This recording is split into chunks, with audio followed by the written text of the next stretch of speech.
and all hear me. Just want to, before we introduce our panel today, just want to give you a little bit of background. The Society decided to hold these Teams calls so that we could support the full industry, our members and non-members, to manage some of the difficulties arising out of the coronavirus situation. We're hoping that you will be able to share experiences and your expertise on the call today. And please do make sure you make best use of our panel by asking as many questions as you can. Today's session is going to be chaired by Jamie Wheel from the Society of Food Hygiene and Technology. And we are going to try and use the chat function as much as possible. So if you do have any questions, please use the chat function on Teams to type your question in, and Jamie and I will keep an eye on that and invite you either to call out your question, or we'll read it out for the panel for them to answer. Please also be aware that we do record these sessions. So if you don't want your face to be in the recording, then you can keep your camera off, but otherwise it's very nice to be able to see you. So just to introduce our panel today, we've got, as I mentioned, Jamie Wheel, who is from Society of Food Hygiene and Technology, but he's also Head of Compliance at Aston Manor Cider. We have David Braxton from BRC, who's Technical Director there, Stuart Kelly from Lloyd's Register. We have Alison Frio from SAI Global, Jackie Healing from NSF International, Richard Werren from BSI, and Catherine Watkinson, who is an independent consultant. So I'm going to hand you over now to Jamie, who hopefully can hear us, and he will start to introduce the panel, or let them introduce themselves and take your questions. Thank you very much. Thanks, Fiona. I hope everyone can hear me. Yeah, it's my pleasure today really to help facilitate the session. The previous sessions at SOFHT Run have been really successful. I'm sure this one will be the same. You know, we've really got an excellent panel today, so I know it's going to be a really informative hour. So thanks to everyone for taking the time out, which I'm sure is really, really busy time for us all. I think probably the best way to approach the session today really is if we look at getting BRCGS's view on the likely scenarios for the rest of the year, and then if we then ask each panel member just to see how their businesses are developing systems, procedures, and how they've been changing their approach to auditing. And I think we can then open the floor up to anyone's experiences of how retailers and manufacturers are dealing with this aspect. And then while we're discussing all of that, as Fiona says, if anyone does have questions, if you can try to use the chat facility, then we'll make sure that we ask as many questions as we can within our time slot. So thanks to all of the panel members for taking the time out. I think, as I say, if we can start off with David Braxton from BRCGS, it'll be really interesting to get BRCGS's view on what's going to be likely to happen for the rest of the year. Very good. Thank you very much indeed, Jamie. Hi, it's Dave Braxton from BRCGS. Welcome to everybody. As I saw the names popping up on the screen, I recognise quite a lot of you. So it's great to make contact, even virtually, with you. I wish we really knew what was going to happen in the future. I think we all would like to know what's going to happen in the future. The hope would be, of course, that the lockdown was, but you know, our standard operates, and things change in the UK. Systems, the situation changes in a different way, so we have to be prepared for everything. As you know, we look at certificate extension because it's very important to allow sites to extend and go out of certification during a period when audits can't go ahead. And we originally did have a process which allowed for remote auditing as part of that certificate extension process. And we found that quite useful. We are, however, GFSI came out with some rules which made it quite clear that they didn't accept remote auditing at the time, and we've since changed our certificate extension process so that it looks at risk, but it doesn't any longer include remote auditing. We actually think remote auditing in a controlled way will have a lot of advantages, certainly for the certification bodies and in terms of auditor and auditor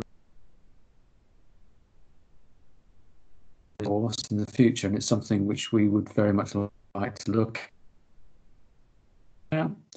It's actually a meeting of the board's technical committee, probably today actually, to look at their position on remote, and should they decide that remote would be acceptable, then I'm sure we will look very keenly at how we might be able to incorporate that into the process, both now for to solve the problem whilst there's a lot of shutdown, but also I think in terms of the future direction of audits themselves. And that's something that we will review and come to some conclusions about in the future. I think in many ways the situation we find ourselves in at the moment, where there is a strong move towards remote auditing in terms of being able to provide some form of assessment of sites, is in some ways has a silver lining in the sense that it is pushing us to learn about the new technologies and opportunities which that provides. And personally, I think it's in the future it could have some great advantage.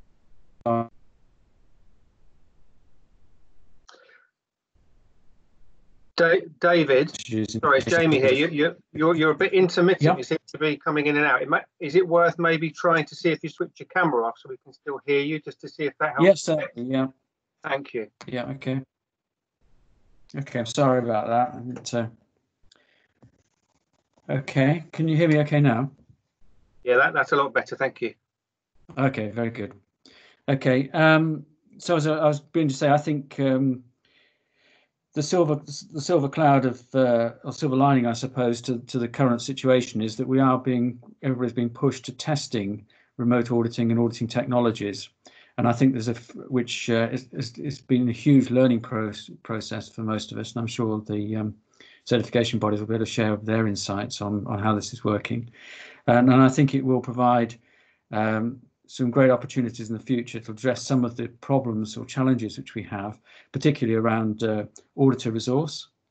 And when auditors are spending two or more days away at sites, that's a significant cost, both in terms of their own personal time and to the industry. And remote auditing may help to reduce that, and in turn encourage more people to stay within the industry. So I think there's quite a lot of opportunities which are being opened up by the way we're needing to think these days. Okay, thanks, David. I'm sure there'll be a number of questions that come out of the session. You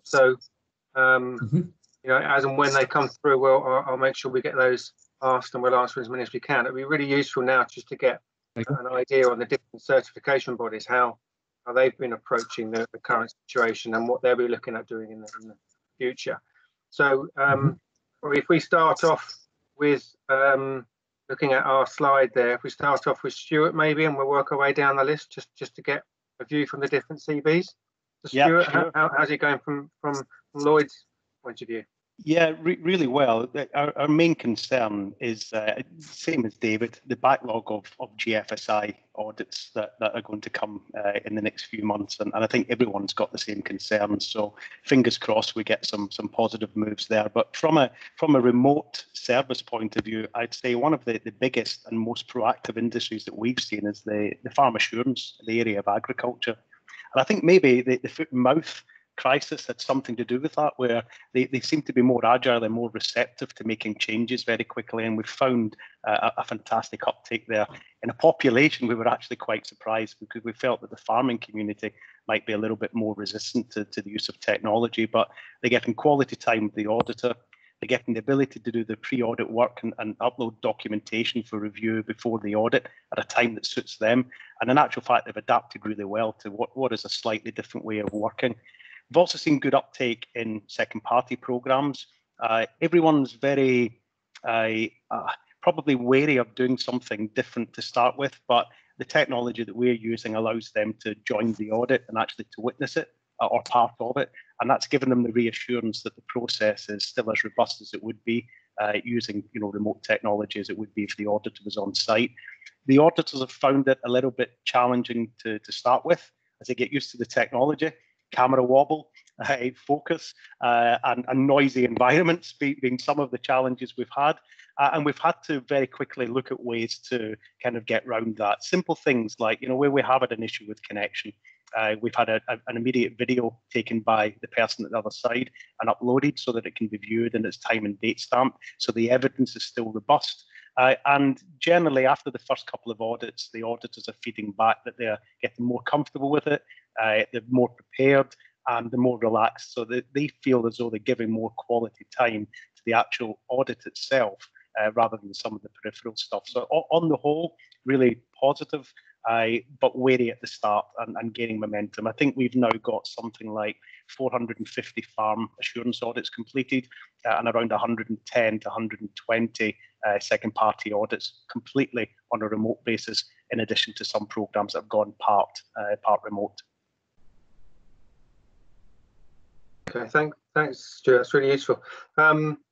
Alison, from your side, how are things progressing within SOI? Hi, afternoon everyone. Apologies not on camera because I don't want you to see my ironing because it's growing.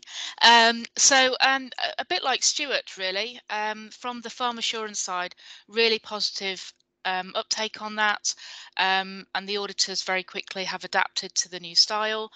I think we do have the odd connectivity issue, but we work around it and work with them. In terms of second party, we've had a bit of a mix. Some clients at the moment have taken a bit of a review their risk assessment and have changed their dates and said, well, we'll extend their audit periods and take a bit of a watch and wait view. But then others have said, yeah, let's do some remote auditing, or they'll do a risk assessment, so not necessarily do a full remote audit, but do a bit of an in-between. I think the challenge that we face, that Dave alluded to, is as we come out of this, will there suddenly be a glut of return to physical audit? And then we have our people in the wrong place, because if we look across the globe, if you haven't got the travel capability, there is still going to be a need for remote audit or some sort of solution to supply chain management as we come out of the immediate challenge we're in at the moment of everyone's in lockdown. So we're working with our clients on where does that come, and does it become part of the solution and not the total solution? Because we're not all robots, so we don't all want to be sat at computer screens forever. So I think our view is there's a place for it. It's forcing the discussion, and where does it go to? And then and longer term becomes part of the solution rather than the total solution.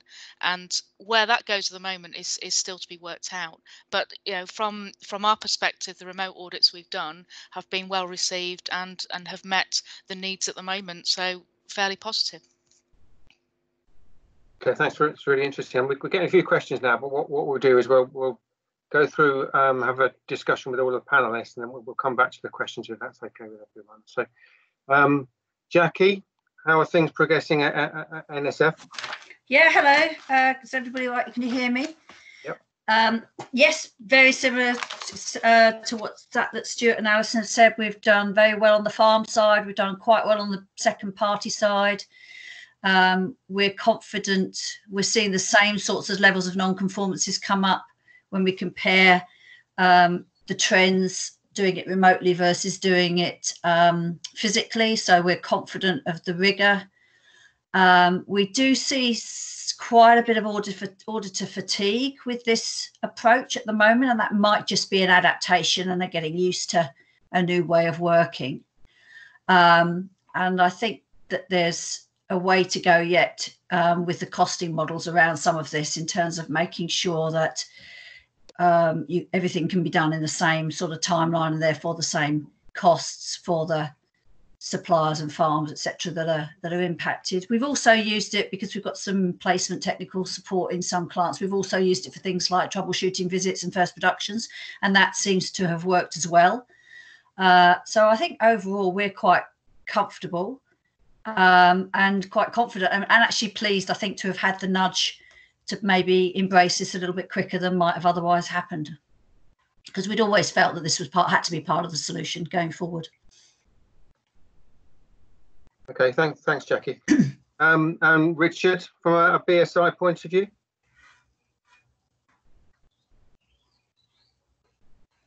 Oh, are you there, Richard? Yeah, there we go. Good. Yes, thanks, Jamie. Yeah, there's no point in repeating what people have said before. Our experience is just the same. We've carried out hundreds of remote audits, particularly in non-food areas, RSPO supply chain, ISO 22000, the BSI HACCP and GMP schemes, our own catering scheme. Some private certifications we've done very successfully with it, and of course working with some retailers under certain specific instances or reasons, we've actually deployed remote audits very well. I would agree with Alison that we see the future of remote audits as being part of a blended solution. We'd also like to see it as a means to reduce cost.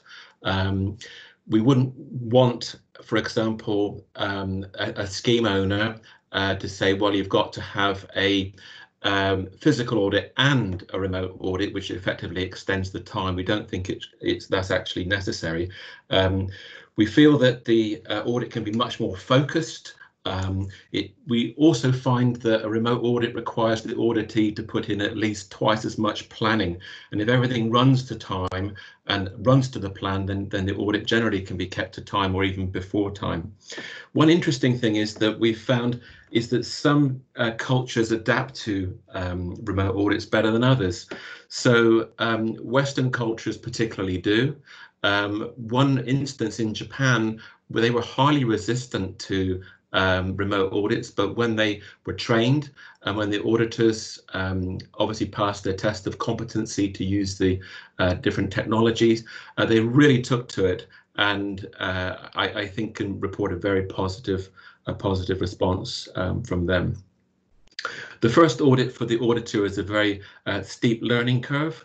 But once they do it, they really like it, and the auditees also like it as well. We have 4 different levels of technology. The first one is something like we're using now, which is like web streaming. The second, where we would use, say, the streaming paired with a mobile technology like a smartphone, which calls into question other issues to do with Wi-Fi connectivity that has been mentioned. And also taking these smart devices into areas where there might be a risk of explosion. So these things are considerations. Also the third level, which is where we would be pairing it up with smart wearables like Google Glass, but sometimes they have battery life. But again, it's all perfectly doable. And lastly, we use drones for satellite and aerial imaging and analytics, which is great for plantations. So all round, very positive experience. We like it, the clients like it. It's part of a blended solution. That's how we see it working out. Thanks, Jamie. Great, thanks, Rich. It's really useful. It's interesting you say, well, one of the questions actually talks about technology that's being used. So we'll maybe come on to that in a minute. You've touched on that already, so that's really interesting. Lastly, then, in terms of our panel, Catherine, do you have any other thoughts or opinions, experiences of this? Yeah, well, I'm actually doing it from a 3-prong attack. So I'm working with NSF, so I'm one of their remote auditors. So I've been doing a lot of their line code audits. I'm also working with clients to undertake their internal audits virtually, so they keep on top of their internal audit program. And then also working with clients where they've been asked by retailers to undertake virtual audits there as well. So it's coming at me from all directions, but just coming in on the NSF one and what Jackie said. I mean, we're using Blue Jeans technology, and a really lovely approach. It's a different approach. Producers seem actually a lot more relaxed, and a lot of the time, actually, you've got the family involved as well. But it is based on trust. A lot of it is based on trust, and you have to be very clear about your direction of where you want them to walk, where you want them to put the phone, where you want them to put the tablet, so you see exactly what you want to see. I know there's concerns that they will show you what they want you to see, but it's about working with that producer and making sure that you direct them on their walkabout. It is, somebody mentioned fatigue. It is actually quite tiring doing remote audits. Your focus, your attention is much more higher than if you were with them, I think, present with them. But it's that concentration and making sure that you are looking through that camera and you are capturing everything that you need to. There's no recording of those audits. I know somebody mentioned that. There is no recording of those audits. But they can send you video footage in advance. They have their checklist. They know what you want to see. And we are raising, I would say, the same level of non-conformances. Regards to the internal audits, we're having teams sat in their office, so there's no risk. And they are showing you the paperwork and walking their floors so that we can get that internal audit programme maintained, which is really important. I think coming out of this, if you haven't maintained it, there's going to be a massive backlash and backtracking of audits. So from my perspective, I think it's a fantastic opportunity to use technology. There is a potential future for this, but it doesn't take away the actual being on site, lifting things, opening doors, and having eyes at the back of your head. But saying that, from a line code point of view, it's been absolutely brilliant. Okay, thanks. I think it's been really useful to get an idea from different CVs and how it's actually working in practice.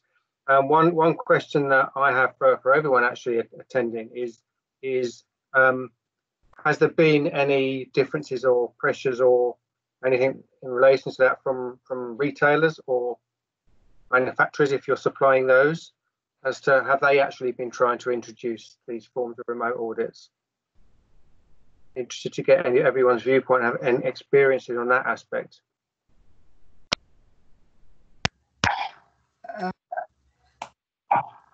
So it's Jackie Healing here. I can sort of share some of our insights. So it's been mixed.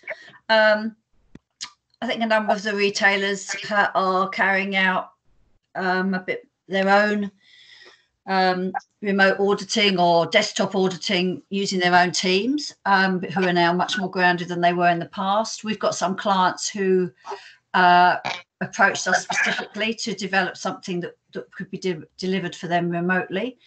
We haven't seen a huge push from the retail side, or to be fair, the manufacturing side as yet. But I think that is starting to grow now. I think people are recognizing and realizing that actually this is not changing dramatically anytime soon, and we're clearly coming towards some really, really peak times for food production as we move towards Christmas. So I think everyone's starting to reconsider their position, but they are waiting for the standard owners to take a position on this. So Jamie, from our perspective, someone's asked the question about, are we putting additional pressure on the food industry? I think initially there was a view that actually, audits got postponed. It was kind of quite a quick reaction was to do that, but now it's not going to be a month thing. So we talked, you have isolated issues across the globe where, the fires in Australia potentially had to reduce audits for a short time. We're not in that, we're in the long haul. So I think it's about balancing, and for anybody auditing or being audited, I think there has to be a recognition that we're doing it under quite challenging circumstances, and that's not to let sites that are being audited off the hook, but it's to recognise that potentially some of their key people could be furloughed, or they could be isolating, so you might not have and it's no different to normal. Technical managers off sick, you still have your audit, but you have to recognise that they might not have the full complement of the experts in the business, and auditors have to adapt their style and be cognizant and say, is that a non-conformance, or is it's just taking them a bit longer to answer the question than they would normally because it's not the person who's up to speed.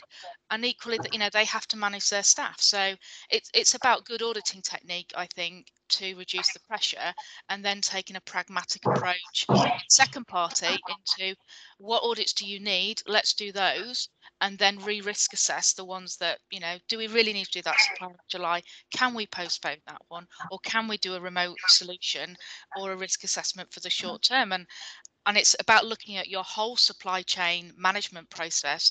The third party sector is a bit different because GFSI obviously are still sitting in that we can risk assess and extend, but we can't remote. There is going to be a problem towards the end of the year because we've effectively lost 3 to 4 months of audit time for those certificates.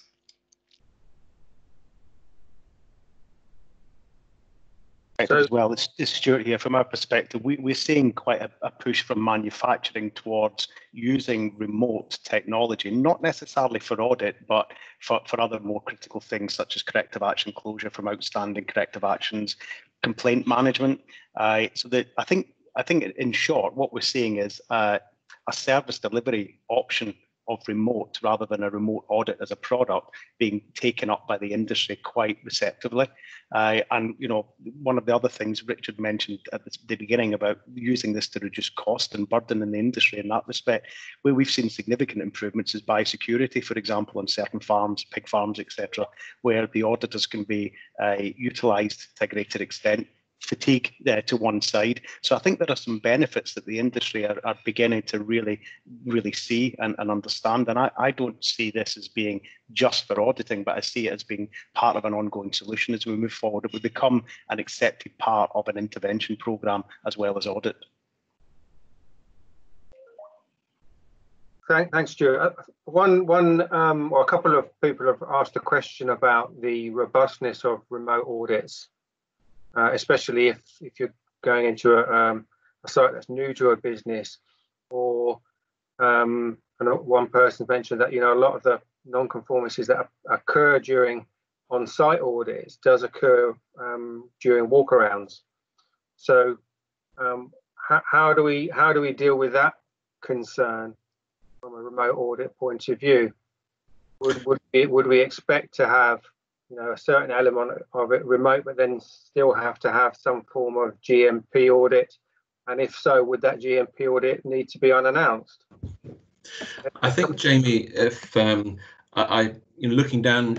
into the future, I would say that no new site is ever going to be signed off, if you like, or certificated on a first remote audit only. I could only see that a remote audit being effectively deployed on a re-audit and being part of that blended solution. That's how I would see it fitting in. Would you agree, Stuart?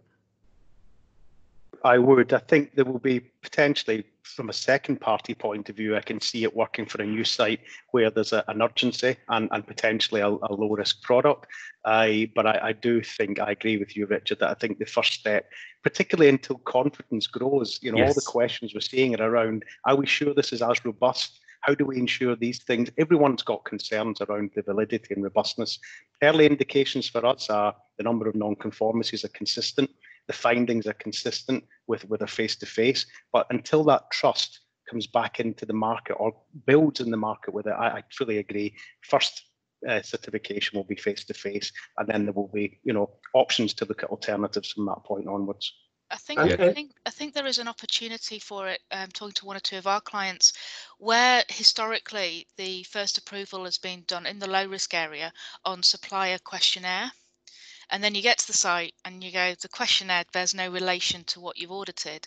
There is that for some of the more difficult places to get to, where actually it's a small amount of product, the cost doesn't warrant 2 days flying out, do your audit, coming back, etc. There is a place where it could be used as a start point, as an entry point in second party, to give you a bit more confidence that it's perhaps take it under their brand and then move to own label in the future, because you you can go to a site and, well, the questionnaire said everything was perfect, but I got here and it just doesn't meet our requirements. So it could be, as we said, a blended solution, and that might be where it has a place. So, and if I could just come in here, it's Jackie. I think the other thing is there are other technology solutions out there that you could potentially blend with this. So I think Richard mentioned drones. You've got, Google Eye to look at site size.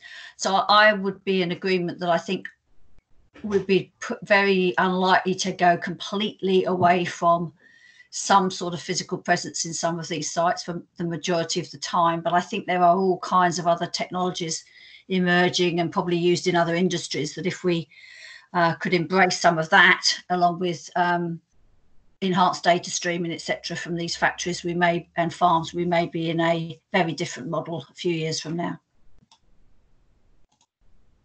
A question from me, Stuart, you mentioned about the number of non-conformances pretty much remaining the same. I think someone else mentioned that as well. Has there been a difference or a shift in the actual non-conformances? The number might be the same, but actually the type of non-conformances, has there been a difference in the audits that you've been conducting? No material difference as of yet. I mean, the numbers are still relatively low. When we do thousands of farm audits, in a month, for example, so the numbers are still in the hundreds.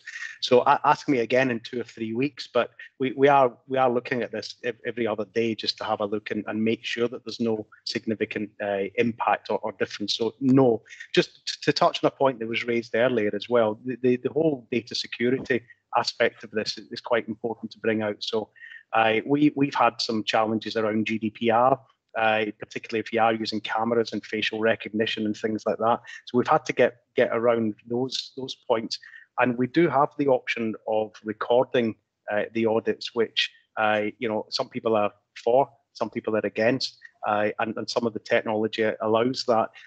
Where we have recorded, and we've done that for a couple of second-party schemes, the number of non-conformities are still consistent. So it's not even as though knowing that this could be watched back at a later point is making the auditor do a different job than they normally would. I think it comes down to the ability and the consistency and the professionalism of the audit team. And clearly we've all got great teams, so I don't think that's been an issue so far. But the big caveat is, data is king. We haven't got all the data we would want to make those statements in a sweeping way at this point. In terms of recording, I think that's a really interesting point. And do we think that actually if this progresses over the next number of months and then becomes much more of a common tool that's being used, we think actually the recording aspect of it will become mandatory? Great question, and I'll throw that to the rest of the panel. We've had some very mixed feedback where we have recorded, and we've had to get legal teams involved to make sure that the terms and conditions are very clear, and they're really worried about where the recording is stored, how long it's stored for, who gets to see it, etc. And I think from a manufacturer's point of view, they have tried it to give them reassurance that the program is going to work and it's robust. I think having seen it, that might relax a little bit. The sites seem to be very reticent to any recording taking place, which is completely understandable. So will it become part of the future? I think that will depend on the specifier. I think from a David here, from a third party point of view, I think it's unlikely that it would become mandatory in the short term. There are IAF rules which talk about how technology can be used in accredited audits, and they do require that it's used in a voluntary sense at the moment. So I think it's unlikely to come as a compulsory part of the BRCGS audit, certainly.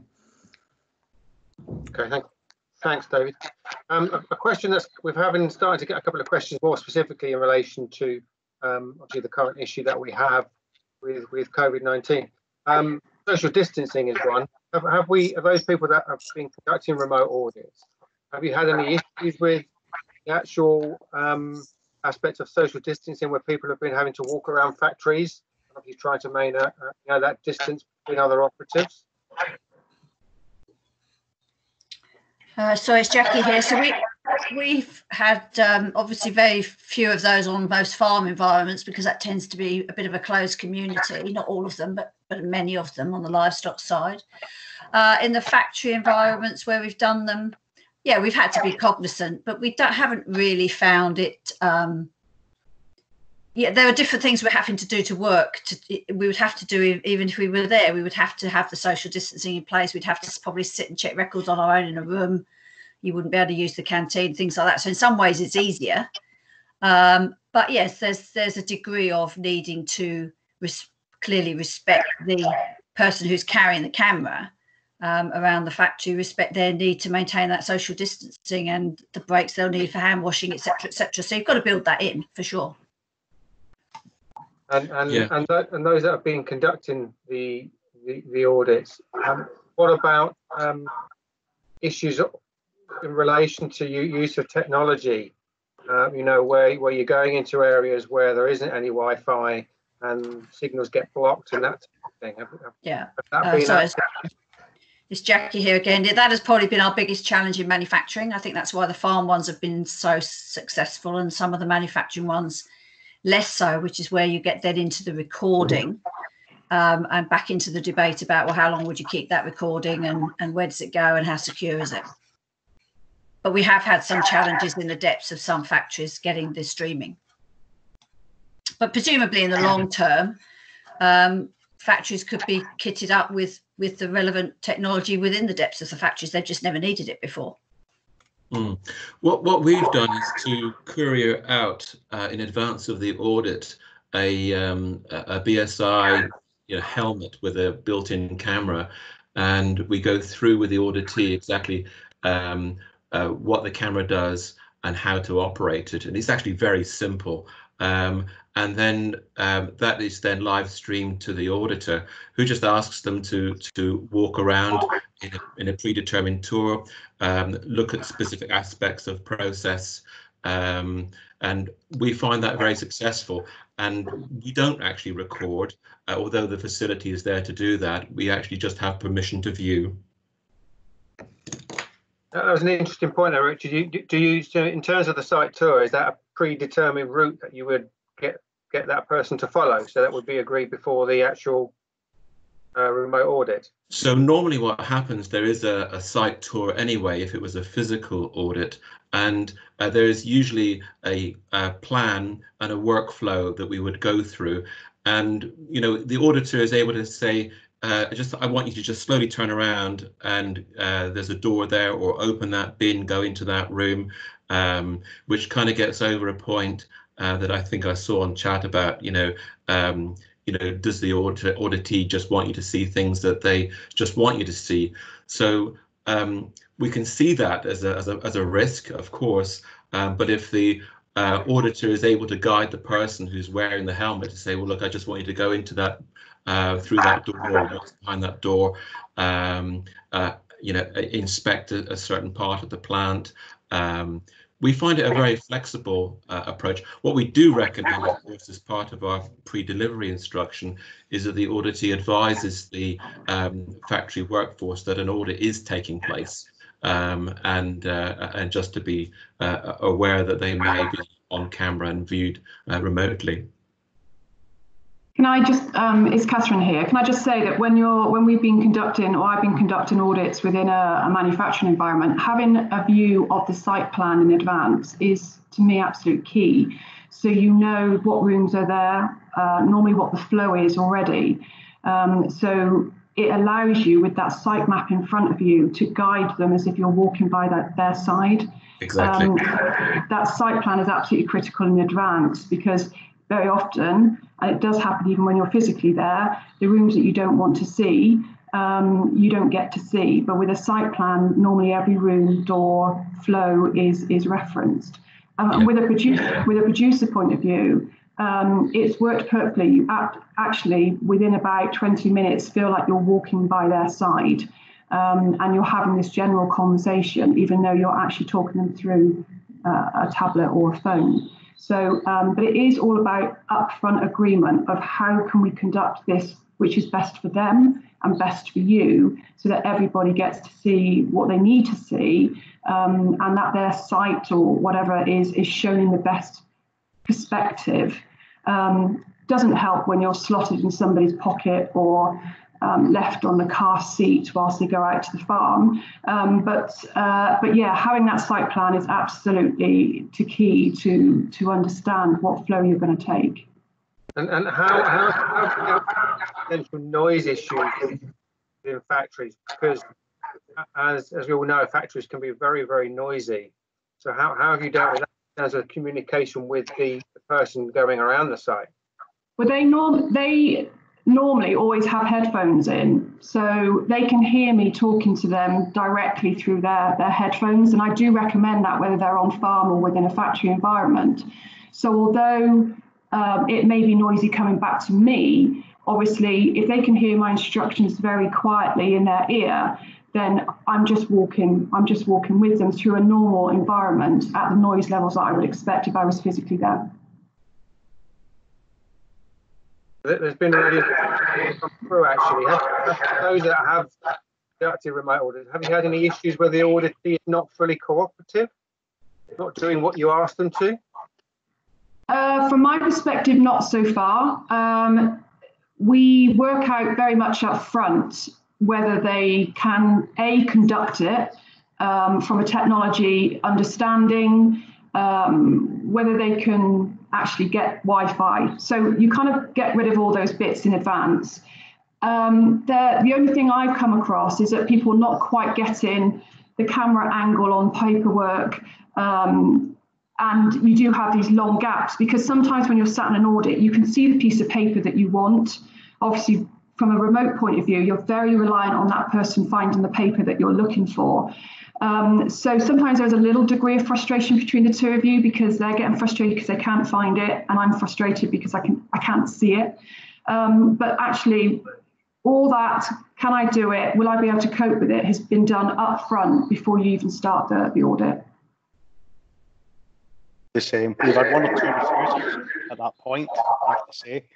People that are not willing to accept a remote audit, but we do check that as part of pre-audit preparation and planning. So we've had nothing on site, only pre-booking. I had a question come through just in relation to the site maps, actually, which is quite interesting. Have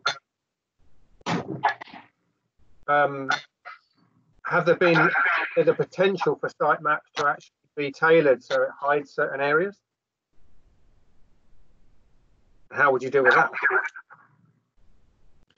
Well, I think there's a possibility and that's never going to be eliminated.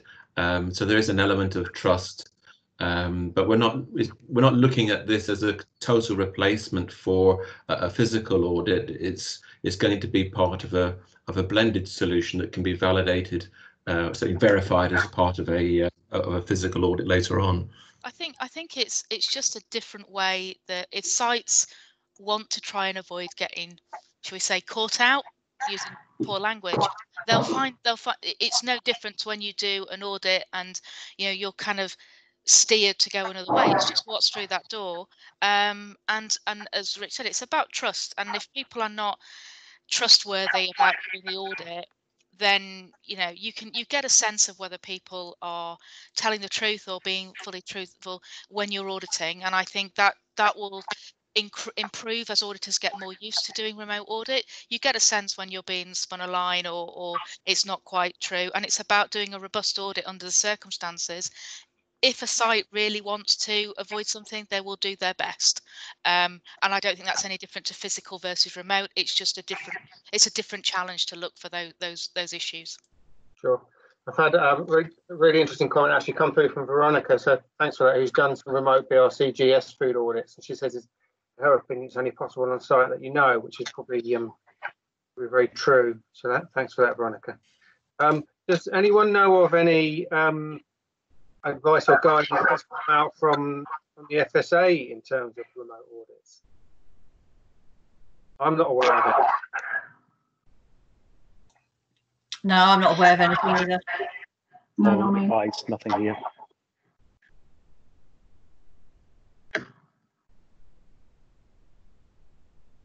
Just have a question about.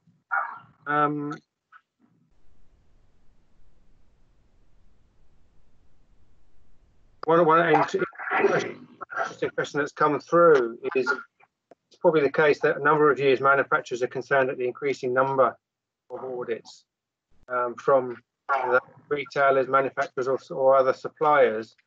Is now the time to look at reducing the audit burden and applying the principle of earned recognition? Be interested to get Hannah's view on that, and maybe David as well. I think from a second party perspective, as we said earlier, it can be part of the long-term solution. So, you know, your best sites, do they need a physical audit? Can a remote one be conducted as part of the cycle? So maybe every other one. I think that's about people taking their own supply chain management process and doing a risk assessment with what we would call an additional tool available to them, and looking at it from that point of view. I think from our point of view, obviously the whole concept of the BRCGS audits was what once audited and then shared with many customers. So which we achieve to some extent and don't achieve in other ways. I think in terms of the whole remote audit process, I mean, obviously it's something which is being discussed with various specifiers as part of the solution, and certainly with the certificate extension process, and we have developed and are talking with retailers around other products which provide a certain amount of assurance during these times. I think it's the ability to do audits probably adds to the overall opportunity for us to demonstrate confidence in the way that audits are being done, and gives a certain amount of flexibility, and certainly would help in terms of trust and confidence, I think, in the future with audits done by schemes such as our own. So it's part of the mix, and it's obviously what we aspire to try and do to reduce the audit burden in the supply chains. Thanks, David. One of the questions that I'd like to ask really is just in relation to, obviously at some point we know that over the next number of months the situation is going to change and remote audits will be something that we need. Do we then see, when things do start to relax, the change then to more on-site audits, and then is there then going to be an issue with auditor resource, and if so, how will that be dealt with? So that's one for the CBs on the panel. I'll go first if you want. Yeah, go on, Stuart. Thanks. Yeah, I mean, I think the short answer is yes. There's only a limited amount of resource that's available, and therefore we unfortunately can't transfer the 20 lost days of audit work in June to September to compensate for the bow wave or the backlog or bottleneck of work that's coming. I think the immediate reaction from the industry will be to revert back to what we've always done, which is let's get back on planes, trains and automobiles and get out there to the factories and do the audits. And I think it's up to all of us really to recognise that there's an opportunity to shift here. And it's not a case of going from being on the factory floor 100% of the time to being remote 100% of the time. It's taking a balanced view on where we can use remote technology. Let's be sensible. Let's look at doing that.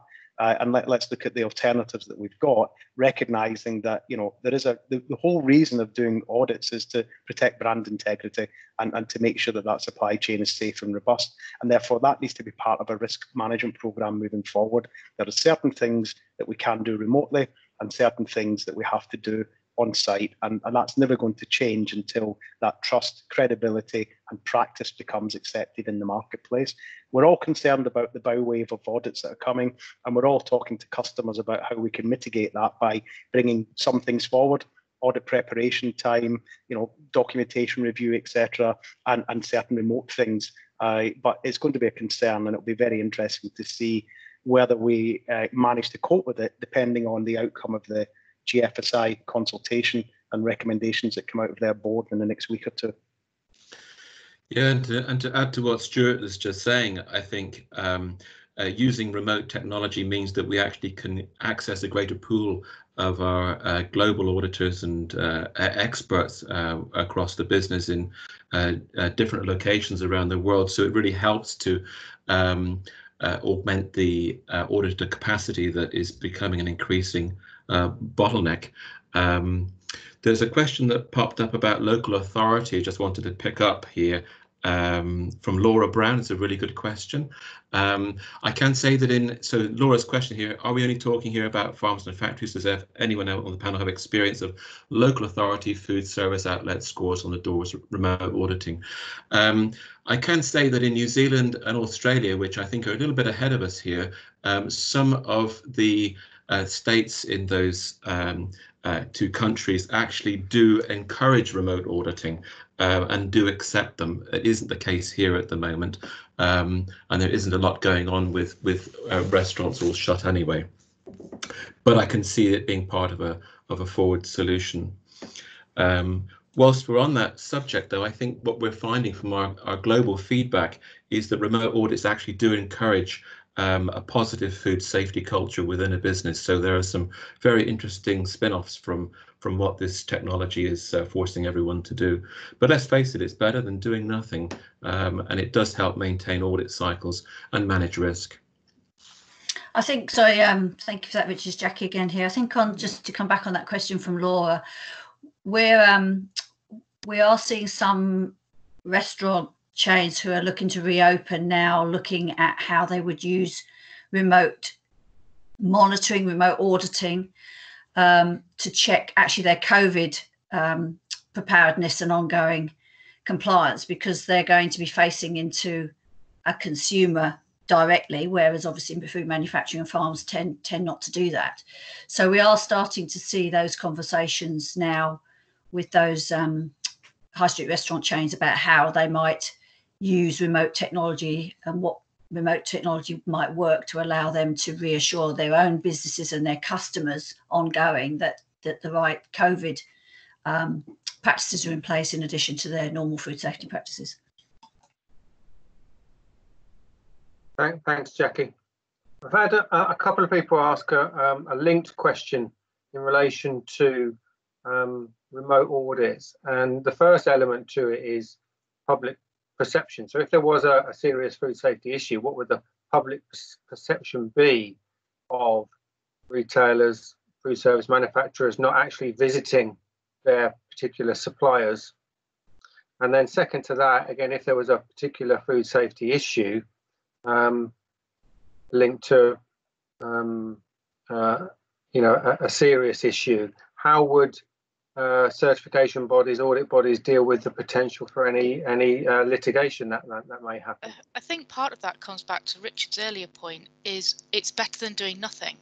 So at the moment we cannot physically audit because sites don't want people in, etc., because of the COVID-19 restrictions. We can't travel. So if your defence is we did nothing versus, well, we did a remote audit, and actually over time we can demonstrate that across what we've been delivered is robust. It's no different to when you present your data from a physical audit. It's part of the tools you're using. Better than doing nothing. Yeah, I think we've got to keep reminding ourselves we're not seeing this as the only solution. We're seeing this as a widening of an available toolkit with some significant advantages around flexibility, speed of response, resource utilisation, preparedness, flexible working. There's a whole suite of things here that could be really, really positive, but we never suggested that it would be a standalone solution. The physical presence is undoubtedly going to need to be part of the future as well. Yeah. I think if it was challenged a bit further in the future, now it's the only alternative. And as Jackie says, in the future, as long as your risk assessment matrix of how you've decided that remote is suitable and robust and can demonstrate that you're meeting the requirements of managing your risk, then you have a defence. If you put it in and take out physical and there's no explanation as to why and what you've done and why you think it's better, it's not robust. But if you do the risk assessment and say from a remote audit we can get ABC, from a physical we need to do XYZ, so we need that blended solution, or in some cases it is appropriate because in the area of low risk where people may only do supplier questionnaire because they don't have the resource to go and do those audits, actually it could be a step up. So I think it's take it in the round in the longer term. Short term, it is what we have and we use it to the best and we can develop solutions. And I think as an industry, we ought to applaud the fact that we've managed to turn this around so quickly and got a lot of positive buy-in. There will always be the concerns, and like anything, you start with something and it grows and it improves and it gets better. Will we be doing remote audits the way we are now in 12 months? No, because it will revolve, improve and get better. So I think we're in a good place with what we're putting forward and it can only improve, but not at the expense of stopping and never going to suppliers. One of the little insights I might just quickly share with some work we did before this situation arose. We were doing some trials with some remote technology, and what we found was when we asked the operations manager in a manufacturing plant or the farmer to walk around wearing wearable technology, so they become very, I'm sure as Richard's found with his safety helmets, very quickly they just forget they're wearing it. Very quickly they forget that it's not like you're carrying a phone where you're very physically obviously recording something. When you're doing it with wearable technology, what we found actually was we saw things through the eyes of the operating manager or whoever it was that was walking around the facility that we felt we probably would not have seen as an auditor. We felt we probably would have been guided away from that, or it just wouldn't have had quite the same focus. There were a few things where the person wearing the technology looked at something, quickly looked away, which probably happens, and you're probably then steered away from that in an audit environment. And in some instances you won't see what it was that they were seeing and perhaps hoping that you wouldn't see, if I'm making sense. So we actually found, I think there's swings and roundabouts. You're probably gaining as much as you're potentially losing, to be quite honest. Thanks. We've got about 3 minutes left, I think, according to my clock. So one maybe last question from me is just in relation to, obviously, we'll hear over the next few days about the potential for relaxing lockdown measures. I'll be interested to know from the panel, have they started to actually look at changes in auditing in terms of potentially getting auditors back on to site, and if so, what have they been looking at doing? I think our challenges are that the countries are going at different speeds with regard to lockdown, and with many of the organisations that we have, they have operations in different countries. So whereas we might be reducing the lockdown here, but it doesn't mean to say that we can all start travelling all over the world once again, because this just isn't going to happen. What we are wondering is whether there's going to be some kind of certification that is required from when a vaccine is produced, for example. Just like to get into Brazil, you have to have a yellow fever certificate. It might be that there has to be some sort of a COVID-19 certificate that the auditor is required so that they can actually get into certain countries. So it's too early to tell how it's going to be rolled out. In this country, it might be somewhat less, but there's still nervousness from the auditee and the auditor, of course, in travelling. Jackie, sorry, I interrupted you.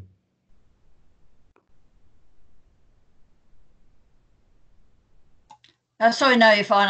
I was just going to say that, I think we're all making preparations. Some of the infrastructure challenges are probably the bigger ones to deal with. They're outside of our control. If there aren't hotels available, if there aren't flights available, if there aren't places for people to refresh themselves during the day, that's going to be part of the challenge. But yeah, well, we're all making, I'm sure, dramatic plans to get back out there as soon as we can to support the industry. Yeah, there's also the challenge of people on different work reductions globally. In America, every state had a different program, which was great fun. So there's various notice periods to actually bring the audit force back to work fully as well. So I think this is very much a day by day kind of review on life. And we've seen things relaxed in America, then locked down again. We've seen the same in Japan, where we then issued a state of emergency 2 weeks later. So we are literally, on a changing landscape. It's a little bit like a roller coaster, but there's no end right now. So yeah, I think just watch this space, and it eventually will work its way through. But I don't think anybody can predict exactly how, when, and where it's going to happen first. Okay. Thanks very much, everyone. It's just turned 1 o'clock, so I'm conscious of everyone's time, really. I think it's been a really, really good hour, and surprisingly, it's gone very, very quickly. So I'd just like to thank all of the panel for sparing your time, giving your opinions, been really, really interesting. And for everyone else that's dialed in, thank you for that. I hope you found it of use. Fiona, in terms of next week, there'll be another session, won't there? Hi everyone. Yes, thanks from me to everyone who supported the conversation. I thought it was fascinating. I think we could have talked for another hour, but yes, we're continuing to plan these once a week. There's another one for next Wednesday, so watch out to hear more about that. And thanks, Jamie, for chairing this week. Did a great job from your shed with your beer signs behind you, made me thirsty. And thanks, everyone. Please do stay safe and tune in for next week's Soft Focus Live. Good, thank you, Thanks, everyone. Thanks, everyone. Bye-bye. Thanks, everyone. Bye. Thanks, everyone. Bye.